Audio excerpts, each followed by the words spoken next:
Antes de entrar en materia, este vídeo va dedicado para todas las víctimas de las catástrofes que hemos sufrido en los últimos años. Las víctimas de Damuz, de los incendios de La Palma, de la Dana de Valencia, de los incendios que estamos sufriendo actualmente y un largo etcétera. Todo mi apoyo desde este canal. El vídeo de hoy lo vamos a empezar con un cuestionamiento. ¿Qué tienen en común William Wallace, Juana de Arco, Jesús de Nazaret y el dueño del bar de la esquina? Todos son héroes, pero todos fueron tratados como herejes. Y hoy vamos a hablar de la figura que mejor representa eso, el autónomo en España. Soy Aitor, estudié Relaciones Laborales y Recursos Humanos, pero también sé lo que es acabar atrapado en trabajos que te desgastan y te hacen sentir que no avanzas. Mi lema, muy sencillo: trabajar sin romperte. La idea de hoy es que muchas veces hacerse autónomo no es una historia de ambición, de ego ni de fantasía empresarial. A veces es una historia de pura supervivencia. Porque nadie se levanta un lunes cualquiera y dice: me apetece pagar una cuota, perseguir clientes, hacer facturas, lidiar con impuestos, burocracia, incertidumbre, miedo a no facturar y noches enteras sin dormir. Nadie hace eso porque le parezca divertido. Mucha gente lo hace porque mira alrededor y entiende algo mucho más amplio. El mercado tradicional laboral ya no siempre ofrece una salida digna. Procesos de selección eternos, cientos de candidatos para un solo puesto, sueldos a la baja, contratos que no permiten construir una vida, ofertas que piden demasiado y pagan demasiado poco, entrevistas donde parece que tienes que suplicar y te enfrentas a cientos de candidatos para un solo puesto. Y acá aparece la cuestión: si nadie me da una oportunidad, ¿tengo que seguir esperando o puedo intentar construirla yo? Ahí es donde nace el autónomo. Y no lo hace como si fuera un gurú, un empresario de portada y un largo etcétera, sino como alguien que quiere dejar de pedir permiso para poder crear su propio trabajo. Y aquí pasa algo bastante grave, que España premia esperar, pero sospecha del que intenta crear sus oportunidades. Hay una mentalidad muy peculiar. Si trabajas para otro, aunque cobres poco, eres responsable. Si opositas durante años, aunque no avances, eres muy constante. Si aceptas precariedad, eres un tío humilde. Si aguantas un trabajo que te desborda, estás actuando con madurez. Pero en cambio, si intentas montar algo propio y no te va bien desde el principio, entonces eres un iluso y te tienes que enfrentar a los peligrosos: te lo dije, no va a funcionar, búscate un trabajo de verdad, oposita de una vez, deja de hacer tonterías, eso es hacer el vago. Y esto es profundamente injusto, porque una persona autónoma puede estar trabajando más horas que muchos asalariados, asumiendo más riesgo, cargando con más presión, peleando por clientes, aprendiendo de ventas, marketing, impuestos, gestión, servicios, comunicación y producto. Pero socialmente sigue siendo sospechoso, como si intentar generar valor por cuenta propia fuese como una especie de desviación, como si la única forma seria de vivir fuera tener una nómina, jefe o una plaza pública.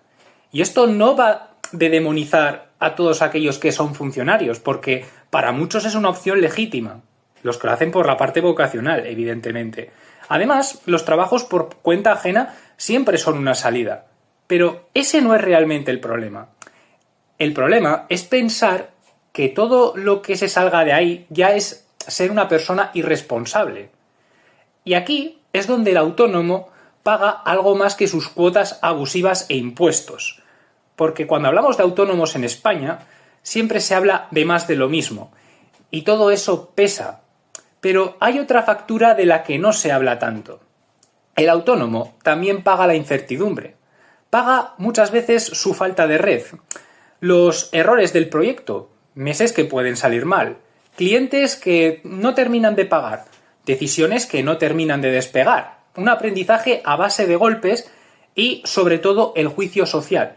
Porque si por casualidad te fuera mal en tu negocio, mucha gente no lo interpreta como una fase del proceso, ese fracaso, sino lo interpreta como lo que ve.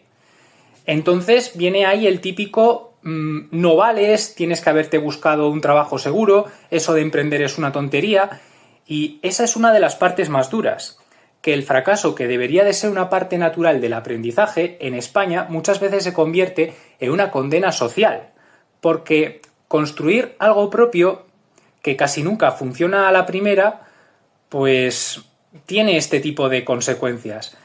Así que una parte vital del emprendimiento es la de aprender a probar, ajustarse, equivocarse, mutar la oferta, aprender a vender, atención al cliente, mejorar servicio, jugar con tus precios, hacer mensajes, publicidad, y todo eso pues conforme todo vaya funcionando con paciencia y criterio.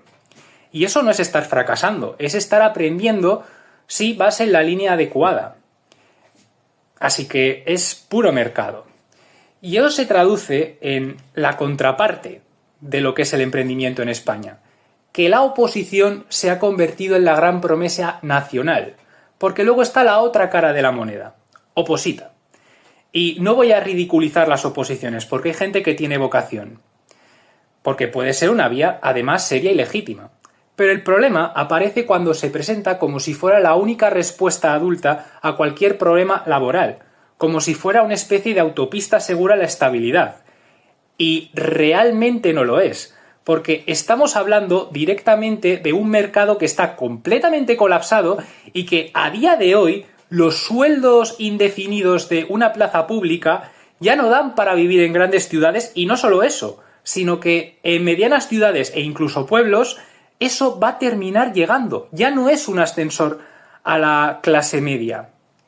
Y claro, también hay mucha presión familiar y te suelen decir la típica de, en vez de esperar años a que alguien me elija, voy a intentar construir algo propio. Y muchas veces se le mira como si estuviera haciendo una temeridad. Pero claro, aquí hay una dualidad. ¿Qué es más arriesgado?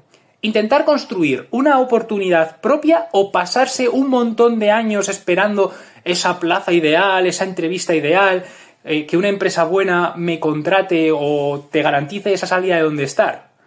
Porque, claro, esa espera muchas veces pues no va a llevarte a ese lugar ideal. Entonces, en vez de quedarte esperando, pues haz algo, aunque no consigas nada, pero mejor tener algo hecho.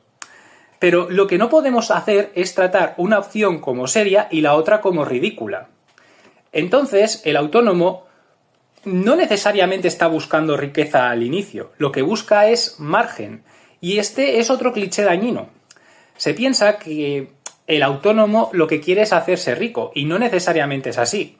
Porque lo único que quieren pues es ganar un poco de margen, poder compartir su conocimiento, no tener un empleo que le rompa, desarrollar habilidades, ser un poquito mejor gestionando su tiempo, dejar de depender de los procesos de selección masivos y salarios limitados. Y eso significa que no todos los proyectos nacen de la ambición desmedida. Nacen desde una premisa muchísimo más simple. Quiero crear mi propia oportunidad. Y eso es lo que cambia. Porque cuando el mercado laboral no absorbe bien todo el talento que produce, tiene sentido que algunas personas intenten crear sus propias oportunidades. No niegan el empleo por cuenta ajena. No desprecian la seguridad de una nómina. No quieren vender humo. Sino porque saben que si esperan eternamente su oportunidad, posiblemente ese ascenso, llamada o lo que sea, no va a llegar. Entonces es que eso también extrapola a que en España se castiga mucho lo que es la prueba y el error. Porque una sociedad sana debería distinguir entre prudencia y miedo.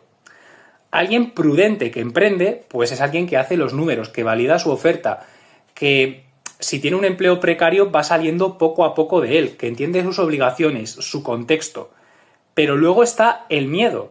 Y el miedo, pues, se basa muchas veces en ridiculizar a quien intenta una alternativa, llamarte iluso a cualquiera que salga del guión, pensar que fracasar una vez ya es algo crónico. También el enseñar a pedir permiso a la gente para trabajar. Entonces, pues claro, aquí es donde el autónomo ya se empieza a sentir como lo que viene a ser el hereje. Y eso es lo que incomoda, porque un autónomo muchas veces cuestiona algo, que la vida laboral sería ser elegido por una empresa una oposición, un proceso de selección masivo y que luego, pues, construir algo propio cambia las cosas.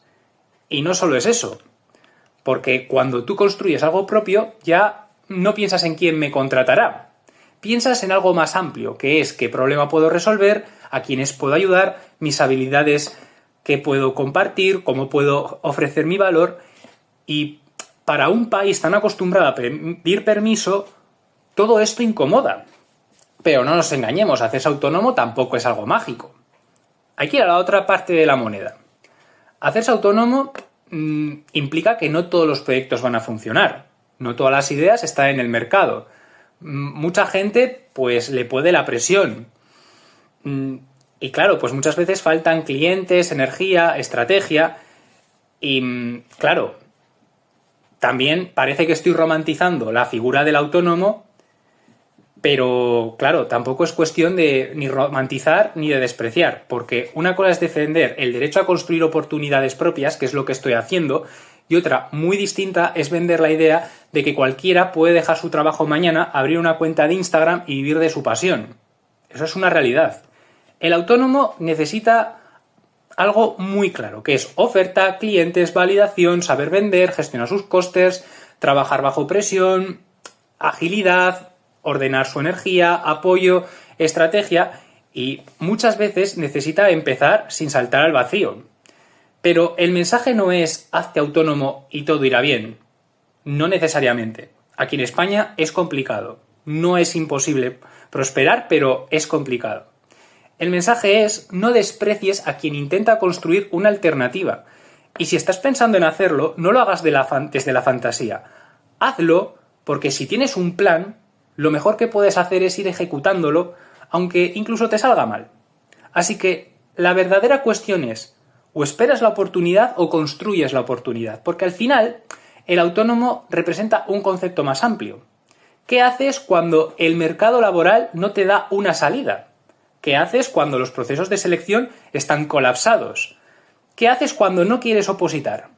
¿Qué haces cuando trabajar para otro implica que te paguen poco, limitado y te rompan? ¿Qué haces cuando sabes que tienes algo que ofrecer, pero nadie te abre la puerta? Y sí, puedes esperar. Y a veces una espera puede ser correcta. Puedes seguir buscando empleo. Opositar incluso. Puedes construir. Pero eso no debería de sentirse como un estigma. Debería de sentirse como una parte vital más del mercado laboral. Sí, es verdad que implica riesgos, límites, números, mucha responsabilidad, pero es algo totalmente legítimo. Porque una sociedad que castiga a quien intenta crear sus propias oportunidades acaba fabricando más miedo, más dependencia y más precariedad que va a ir a más como sigamos así. Y España no necesita más gente paralizada. Necesita personas capaces de resolver problemas, ofrecer servicios, crear valor y abrir nuevos caminos. Y por desgracia no todos triunfarán, no todos vivirán de ello, no todos tendrán sentido. Pero intentar construir algo propio no debería de ser un motivo de burla. Así que si estás pensando en hacerte autónomo, crear un proyecto, vender un servicio o construir una salida fuera del mercado laboral tradicional, te dejo una última pregunta. ¿Quieres hacerlo porque tienes una estrategia o porque estás intentando escapar? Porque no es lo mismo. Escapar desde el pánico puede meterte en otra forma de precariedad. Construir con estrategia puede darte una salida sana. Y si estás atrapado en un empleo precario, desempleado o intentando ordenar una salida laboral más sana, puedes agendar una llamada conmigo en el enlace de la descripción. Porque no prometo milagros, ni digo que hacerse autónomo sea fácil. En España es muy complicado. Tampoco voy a ser surrealista, pero sí puedo ayudarte a mirar tu situación con frialdad, detectar si tiene sentido construir una vida propia, ordenar tus habilidades, pensar una oferta y trazar una estrategia para trabajar sin romperte. Porque quizá el problema no es que haya demasiadas personas intentando crear algo propio. El problema es que hemos normalizado demasiado que la única forma seria de vivir sea esperar a que alguien te elija. Si te ha gustado el vídeo, deja un buen like y una suscripción al canal.